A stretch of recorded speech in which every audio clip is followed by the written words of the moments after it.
자, 그런데 이 베드로가 자신의 이 초대교회를 향한 그 당시에 여러 가지 박해와 어려움 속에 또 두려움과 불안 속에 예수님의 재림을 고대하고 있던 그 성도들을 향해 당부와 교훈을 주는 그 편지를 쓰면서 가장 앞부분에 이 1장에서 명령 혹은 권면하고 있는 내용은 저희가 읽은 본문의 15절입니다.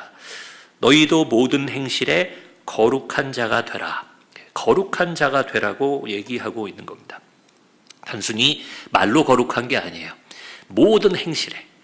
성경에 보면 그런 표현 나옵니다. 무엇을 하든지 무엇을 먹든지 여러분 모든 행실에 있어서 거룩한 자가 되라고 얘기합니다. 근데 그렇게 말하는 근거는 이 레위기 구약에 나온 하나님의 말씀을 아마도 염두에 두고 그것을 인용하면서 얘기한 것 같아요. 너희를 부르신 거룩한 이처럼 이렇게 얘기합니다. 너희도 모든 행실에 거룩한 자가 되라. 그래서 한 번 더 강조하죠. 16절 기록되었으되 여러분 레위기 모세오경에 나오는 구절입니다. 내가 거룩하니 너희도 거룩할지어다 하셨느니라. 여러분 여기서 나는 누굴까요? 내가 거룩하니. 그렇죠. 하나님이 거룩하기 때문에 너희도 거룩해야 된다. 이렇게 돼 있어요. 17절에 보면 또 이런 표현이 나옵니다. 너희가 아버지라 부른즉 이렇게 돼 있어요. 하나님을 우리가 아버지라 부르니까 그러니까 거룩하게 살아야 된다는 거예요. 하나님이 거룩하고 그러니 하나님을 아버지라 부르는 누가 여러분 아버지라고 부르면 저를 아빠 아버지라고 부르는 사람은 누굴까요? 여러분은 아시죠? 저희 아들 딸은 저를 아버지라고 부르고 아빠라고 부릅니다. 우리가 하나님을 아버지라고 부른다면 하나님의 아들 딸이 우리가 된다는 거예요. 제가 기도원 설교할 때도 한번 말씀드린 기억이 나는데 여러분 자녀는 부모님의 요즘 말로 하면 DNA 유전자를 우리가 갖게 되어 있어요.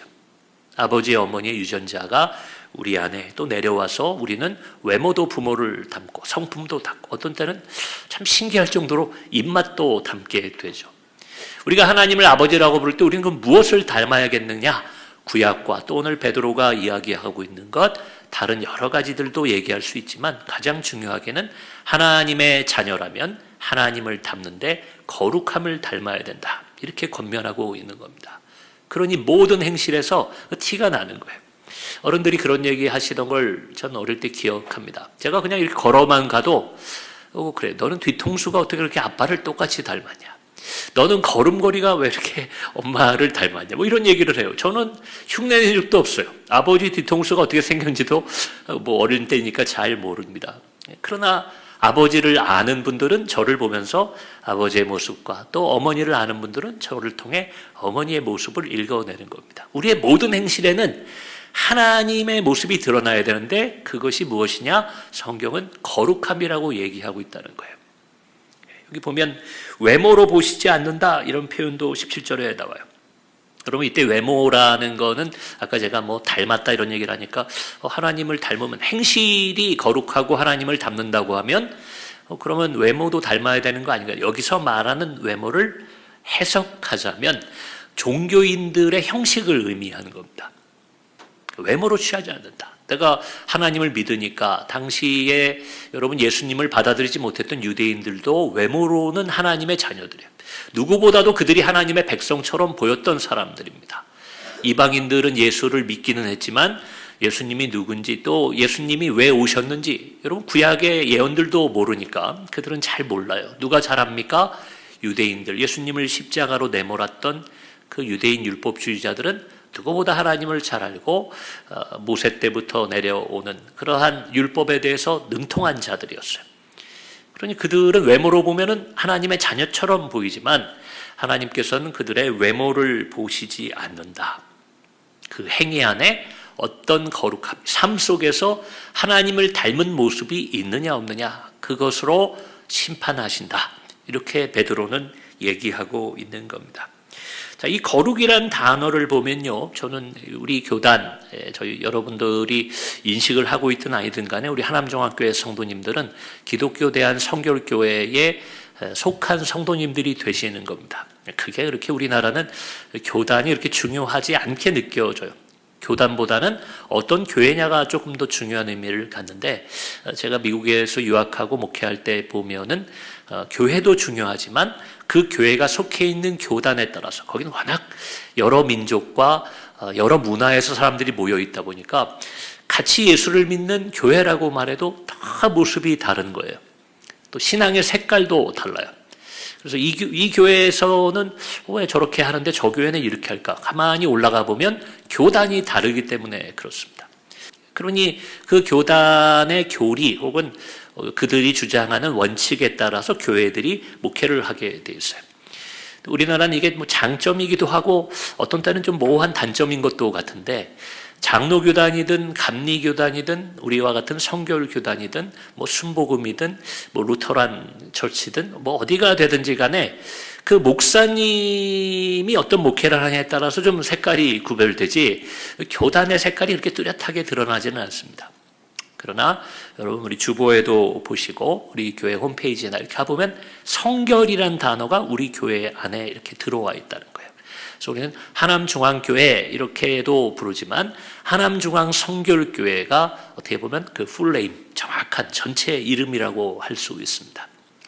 근데 우리 교단에 이 성결이라는 단어가 들어있는데, 이 성결은 사실은 이 성경이 말하는 거룩함과 아주 깊게 통하는 이야기예요. 특별히 그 거룩함도 다른 거룩함보다는 베드로가 지금 명령하고 권하고 있는 것처럼 예수를 이미 믿은 사람들, 구원을 받았다고 말하는, 당시로 치면 초대교회 성도님들에게 요청되는 삶으로의 거룩함이 이 성결의 의미라고 생각하셔도 크게 틀리지 않을 거라 생각합니다.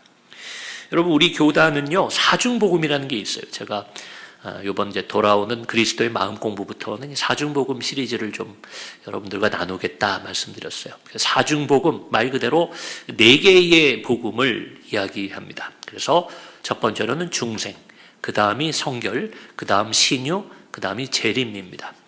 들어보신 적 있으세요? 이 사중복음에 대해서? 당연히 뭐 알고 계신 분도 계시지만 우리 교회 오신 지 얼마 안 되는 분들 가운데는 하나하나는 그 단어를 들어보셨더라도 이걸 사중복음이라고 하는구나 라는 걸 처음 들으신 분도 계실 것 같습니다.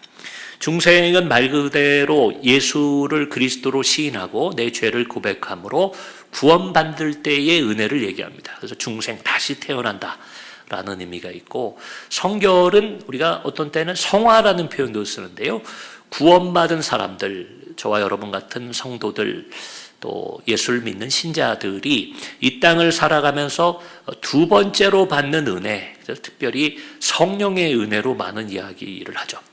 성령 세례라고도 말하고 성령 충만을 받아서 이 땅에서 능력 있게 살아가고, 또 처음 구원받을 때는 죄인의 모습 그대로 하나님의 은혜로 구원받았지만 이 땅에서 부족하지만 또 가끔 실수할 때는 있어도 의인의 삶을 살아나가다. 그래서 우리 교회의 이번 올해 목표처럼 한마디로 그리스도 안에서 성장해 나가는 과정이 어떻게 보면 이 성결한 삶이라고 할 수 있습니다. 근데 그것은 인간의 노력과 수행으로 되는 게 아니라 하나님께서 주시는 성령의 은혜로 된다, 이런 고백이 담긴 것이 이 성결의 복음입니다. 그 다음에 신유는요, 여러분 신유 아시죠? 병이 낫는 것을 의미해요. 서로를 위해 기도하고 하나님께 간구함으로 병 고침을 받는 겁니다. 다만 이때는 몸의 병만 낫는 것이 아니라 마음이 치유되고 영혼이 정화되는 것도 넓은 의미에서 이 신유에 들어가고요. 요즘 우리나라 참 어렵고 또 여러 가지 힘든 뉴스들이 매일매일 들려오는데, 조금 더 요즘의 신학 개념으로 확장한다면 이 신유는 개인에 대한 치유뿐만이 아니라 우리가 살아갈 때 우리의 가정을, 또 우리의 사회를, 또 이 나라와 민족을 우리가 하나님의 은혜로, 능력으로 치유해 나가는 것, 여러분 그것이 신유의 복음이 된다는 것입니다.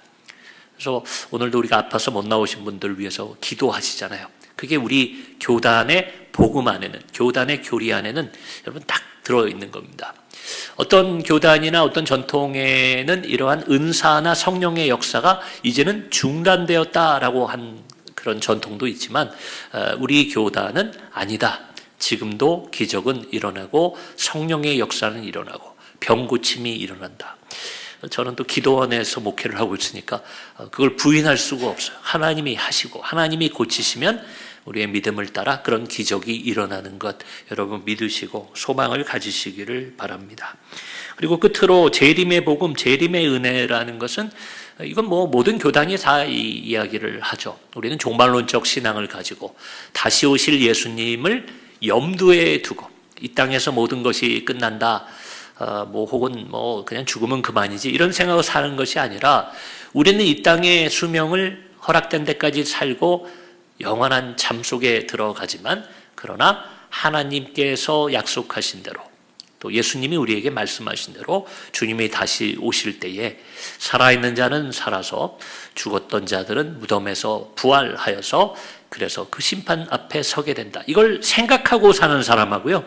그런 걸 믿지 않고 생각하지 않고 사는 사람은 똑같이 교회를 다닌다고 해도 그 삶의 모습이 다를 수밖에 없어요. 오늘 베드로도 그런 이야기를 17절에 합니다. 너희가 나그네로 있을 때를 나그네로 있다는 거예요. 왜 나그네입니까? 우리는 이 땅에서 삶이 끝나는 것이 아니에요. 요즘으로 비유하자면 우리 여행 온 거예요. 여행. 이 땅을 살아갑니다. 돌아가야 될 본향, 집이 따로 있는데 예수님의 재림 때에 우리는 그 본향으로 돌아가게 됩니다. 그것을 생각하고 나그네로 있을 때 두려움으로 그 마지막 심판을 염두에 두고 그 하나님에 대한 생각, 하나님의 뜻을 늘 우리가 생각하고 그 앞에서 살아가야 된다. 이런 말씀인 줄로 압니다. 다시 본문으로 돌아와서 베드로는 17절에 이렇게 말합니다. 하나님을 각 사람의 행위대로 심판하시는 분이다. 이렇게 하나님을 설명하고 있어요. 하나님은 심판하시는 분입니다. 하나님은 사랑이시기도 하시지만 그러나 의로운 분이시기 때문에 우리의 죄에 대해서 심판하시는 분이세요. 그런데 어떤 기준을 가지고 심판하시는데 우리가 믿음으로 구원을 받는 것도 맞지만 그러나 믿음으로 구원받은 우리들의 행위대로 심판한다고 베드로 사도는 이야기하고 있습니다. 믿기 전에 우리가 구원을 받는 것은 전적인 은혜입니다. 우리의 의로, 우리의 행위로 구원받는 것은 아니지만 구원받은 하나님의 자녀들은 이제는 어느 정도 행위의 책임을 져야 한다는 겁니다. 이것이 결코 하나님의 은혜를 약화시키는 것이 아니에요. 하나님의 은혜로 이미 구원받은 우리가 그 은혜 앞에 마땅히 살아가야 되는 모습이 있다는 겁니다. 딱 맞는 건 아닐 거예요. 비유로 말씀드리면 여러분, 제가 무슨 행위로 저희 아버지 어머니의 자녀가 된 건 아닙니다. 제가 뭘 잘해서 어릴 때 삼시세끼를 먹여주시고 옷도 사입히고 학교에 보내주신 게 아니에요. 제가 또 아이들을 낳아서 길러보니 확실히 알겠더라고요. 애들 모습을 보면은 저희 아내랑 밥도 차려주지 마 그런 말을 그렇게 하죠. 아내도 야 너희 이제 알아서 살아 야단칠 땐 그렇게 얘기하죠. 그러나 1시간도 되지 않아서 다시 밥도 차려주고 챙기고 위에서 기도해 주는 것이 부모의 마음입니다. 여러분 그게 하나님의 우리의 아버지 되시는 하나님의 은혜요 사랑인 것은 맞습니다. 우리의 의로 우리가 마땅히 하나님께 그러한 축복을 받을 만한 자격이 있어서 하나님의 자녀가 된 것은 아니에요. 그러나 자녀가 성장해 나간다는 것은 물리적으로 육신적으로 여러분 키만 크고 이렇게 턱에 턱수염이 나고 이런다고 해서 성장한다고 우리가 생각하지 않아요. 철이 나고 또 이 세계, 이 땅에서도 성장한다는 것은 이제 부모님이 볼 때에 그 행위가 어른스러워질 때 우리는 그것을 성장했다고 말하고 때로는 부모의 마음에 합했다 말하고 때로는 부모가 자녀를 자랑할 수 있게 되는 여러분 그러한 지경까지 그러한 경지까지 자녀들은 성장하게 됩니다.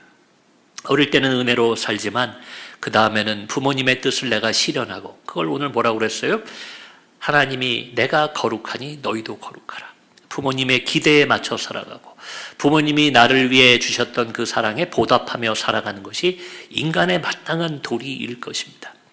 그런데 하나님을 믿는다고 말하고 하나님의 자녀라고 하나님을 아버지라 부르는 우리들이 여러분 그 부끄럽게 구원받았던 어린아이와 같은 철없는 어린아이와 같은 그 모습으로 이 땅에서 평생을 그렇게 신앙생활을 한다고 한다면 하나님은 행위대로 심판하신다 그랬는데 이게 좀 조심스러워요. 이 교리로 보면은 이 말하기가 조심스럽습니다. 우리가 세례받고 믿음으로 구원받은 사람들이 버림을 받을 수 있느냐 없느냐 여러분 이건 굉장히 신학적으로 논쟁이 많이 됐던 거예요. 전적인 하나님의 은혜를 강조하는 장로교단의 입장에 신학적으로만 본다면, 장로교단 목사님들도 그렇게만 설교하진 않아요. 그러나 신학적으로만 본다면 한 번 얻은 구원은 빼앗기지 않는 것처럼 얘기합니다. 그러나 칼뱅이 말한 예정론을 바라보면 결과론적으로는 교회를 다녔어도 또 신자라고 스스로 생각했어도 하나님이 그 사람을 구원 안 하기로 결정했으면 구원을 못 받는다. 이렇게 칼뱅이 예정론, 이중 예정론을 얘기하죠. 그런 점에서 볼 때는 결과론적으로는 교회를 다녔지만 구원 못 받는 사람이 있을 수 있다는 걸 칼뱅도 인정했다는 거예요. 근데 웨슬리, 우리 교단의 뿌리가 되는 존 웨슬리는 그렇게 이 신자들이 예수를 믿었지만 이 성결의 은혜가 없으면 죄로 인해 넘어지거나 혹은 잃어버릴 수도 있는 가능성에 대해서 얘기했다는 겁니다. 그러니까 서로 다르게 얘기한 것 같지만 여러분 칼뱅이나 웨슬리나 결과적으로는 우리가 깨어있고 긴장하고 구원받은 다음에 어떻게 사느냐, 이것이 중요하다는 것을 강조했다는 거예요.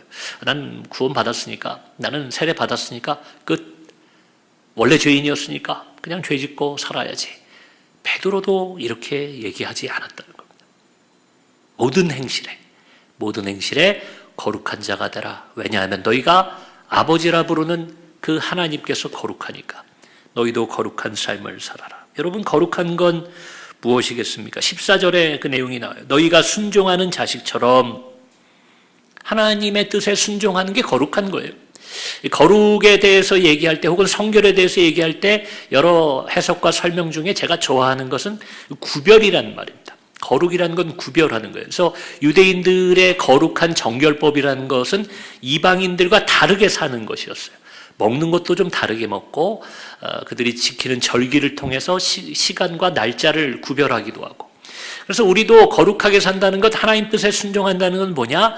세상은 이게 다 옳다고 말해도 하나님이 그게 아니라고 하면 우린 다르게 사는, 구별되게 사는 거예요.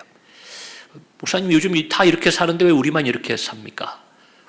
하나님이 그렇게 말씀하셨으니까 세상과 우리가 다른 것, 그것이 거룩입니다. 그게 성결한 삶입니다. 모든 걸 다르게 하자는 게 아니에요. 하나님의 뜻에 따르는 것은 우리가 세상이 다르게 말하도 다 모든 사람이 그렇지 않다고 말하더라도 우리는 하나님의 뜻에 순종해야 돼요. 베드로는 그렇게 하기 위해서는 뒤에 14절 후반부에 그 전에 우리가 예수를 믿기 전에 구원받기 전에 따르던 너희 사욕을 본받지 말라고 얘기합니다. 결국 욕심이죠. 바울이 늘 말하는 육의 매인자의 욕심을 따라 사는 사람들. 또 오늘 베드로는 얘기합니다. 나그네로 살아가는 사람이 이 땅의 땅 주인인 것처럼 그렇게 살아서는 안 된다는 거예요. 욕심을 따라 살 때 하나님의 뜻에 순종하기 어렵습니다. 항상 그런 건 아니더라도 하나님의 뜻과 내 욕심이 상충되는 경우가 많아요.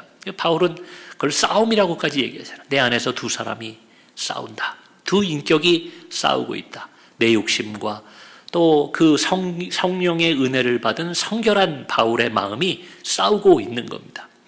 여러분, 그런 싸움을 우리가 어쩌면 매일매일 하고 있는 것 같아요. 내 안에 하나님의 뜻, 우리 교회 성도님들 늘 기도하고 말씀 보시니까 어떤 사안이, 어떤 상황이 딱 처해지면 하나님 이걸 원하시는 것 같다 하는 이 성령의 말씀, 거룩하게 살아라 라고 말하는 그 음성이 들려져요. 그러나 한켠에는 나도 사람이니까, 나도 이 땅에서 교육받고 경험하고 쌓여진 지식을 통해 내 욕심을 따라 살고 싶은 마음이 왜 우리에게 없겠습니까? 그들이 상충할 때 우리는 하나님에게 순종해야 된다는 거예요. 내 사욕만을 따라 살아가는 것은 그것은 구약시대에 하나님 앞에 제사를 올렸지만 그럼에도 너희가 우상을 숭배했다라고 하나님께서 말씀하시는, 여러분, 내가 우상 숭배하는 신앙생활을 하게 된다는 겁니다. 말씀을 정리합니다. 여러분, 성결이라는 것, 오늘 베드로가 말한 거룩한 자가 되라는 것은 결국은 주님을 닮아가는 과정이며 그것은 바로 인간의 모습으로 비유하자면 성장하는 과정인 겁니다. 어제보다는 오늘, 오늘보다는 내년, 우리가 내일 되면 우리가 주님을 조금 더 닮아가는 모습이 돼요. 하나님의 거룩함이 우리 삶에서 조금이라도 더 드러나게 되는 모습이 돼야 성장했다고 얘기하는 겁니다. 저는 우리 교회가 양적으로도 성장하기 원합니다. 부흥되기를 원하고 있어요. 그게 올해 우리 교회의 목표입니다. 자, 그런데 그 성장, 왜 양적으로만 성장하는데 때로는 그럴 때가 있어요. 사람들이 사욕을 쫓아 모인 교회들도 여러분 인정하기 싫지만 있더라는 거예요.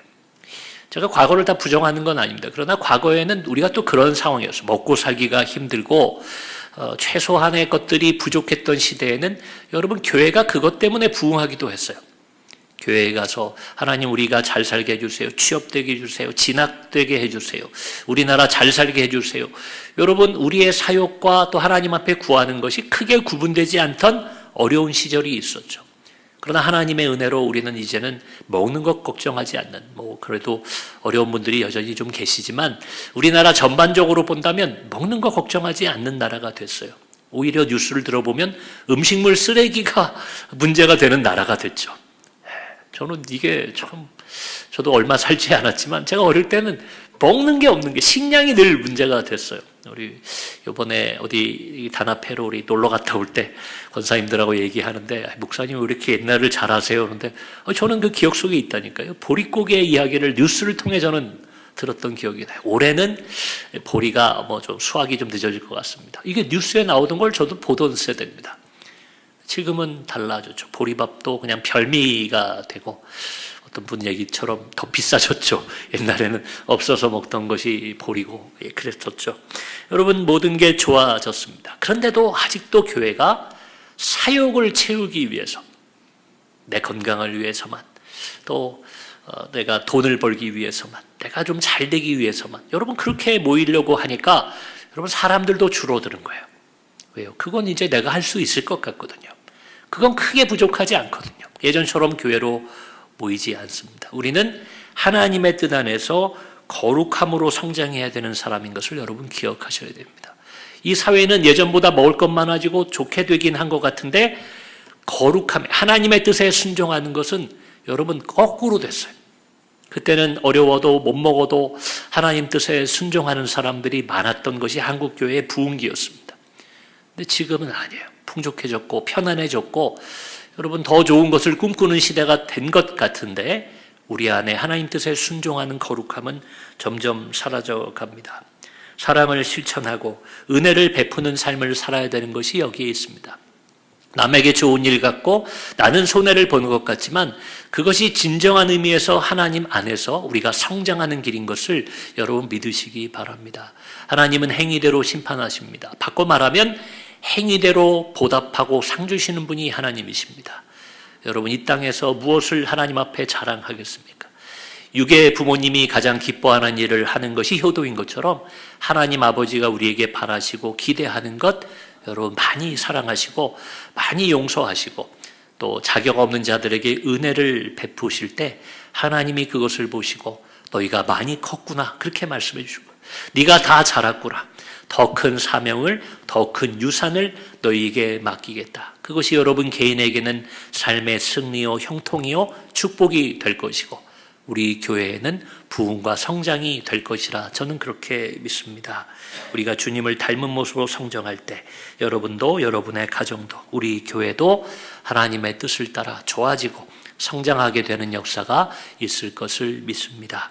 그렇게 살아가시는 올 한 해가 되기를 주의 이름으로 축원합니다.